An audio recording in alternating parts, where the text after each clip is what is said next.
Hi friends, வாங்க இன்றைக்கி நம்ம என்ன ஸ்வீட் செய்கிறேன்னு பார்க்கலாம். இதில் வந்து நான் வந்து வடச்சட்டியில் வந்து நல்லா நிறைய அதாவது நிறையனா ஒரு 15 முந்திரி பருப்பு, நான் செய்கிற அளவுக்கு ஒரு 15 முந்திரி பருப்பு எடுத்து நீங்கள் நல்லா வறுத்துக்கங்க. அதாவது நீங்கள் என்ன ஸ்வீட் பண்ணாலும் அந்த நீங்கள் ஸ்வீட்டுக்கு வைக்கிற செய்கிறதுக்கு முன்னாடியே நீங்கள் நெய் வைக்கிற பதார்த்தமாக இருந்தால் நீங்கள் வந்து அதை வறுத்து எடுத்துக்கோங்க. இல்லை தனியாக நீங்கள் ஸ்வீட்டுக்கு தனியாக பொங்கல்லாம் வச்சா லாஸ்ட்டாக தான் போடுவோம் இல்லையா, அந்த மாதிரி நீங்கள் வறுத்து எடுத்து வச்சுக்கோங்க.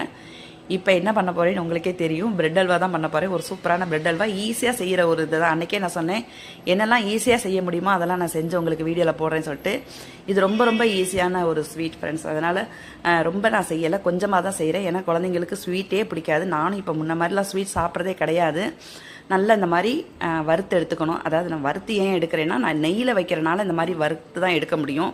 நிறைய எண்ணெய் ஊற்றினாலும் நம்ம பிரெட் அல்வாவில் வந்து நிறைய நெய் இருக்கிற மாதிரி இருக்கும். என்ன நெய் நீங்கள் கலந்து வச்சிங்கன்னா பொரிச்சு எடுத்துக்கலாம். பொரிச்சு எடுக்கிறதுக்கும் வறுத்து எடுக்கிறதுக்கும் நிறைய வித்தியாசம் இருக்குது. இப்போ நான் வறுத்து தான் எடுத்திருக்கேன். இது பாலாடையும் இருக்குது. பாலில் உங்களுக்கு ஊற்றும் போதே தெரிஞ்சிருக்கும். சரி, பாலாடையை வேஸ்ட் பண்ண வேணாம், நம்ம தானே சாப்பிட்றோம் அப்படின்னு சொல்லிட்டு பாலாடையோடு ஊற்றியாச்சு.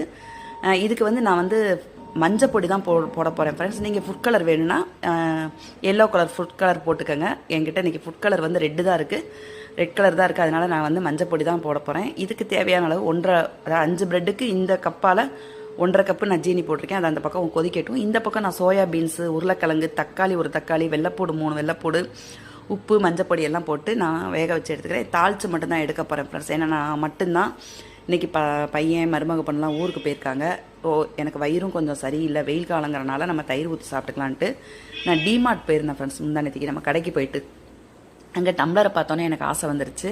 அப்புறம் இந்த மசிக்கிற ஒரு மசியல் நான் கையாலே மசிச்சிடுவேன். ஆனாலும் மசிக்கிறது ஏதாவது ஒரு எமர்ஜென்சிக்கு இருக்கட்டுமேன்னு சொல்லிட்டு வாங்கிட்டு வந்தேன். கப்பன் சரசரெலாம் நிறையாவே இருக்குது.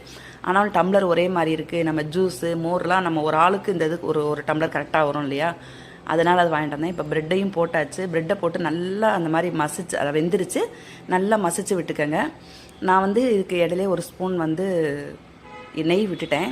இப்படி நல்லா மசிச்சு சேர்ந்த மாதிரி மசிச்சு எடுத்துக்கோங்க ஃப்ரெண்ட்ஸ். இதுக்கு வந்து நம்ம நெய் நிறைய விடணுங்கிறலாம் கிடையாது. ஏன்னா நம்ம நெய் வறுத்து எடுத்துருக்கோம் இல்லையா, அதுலேயே நெய் நிறையா இருக்கும்.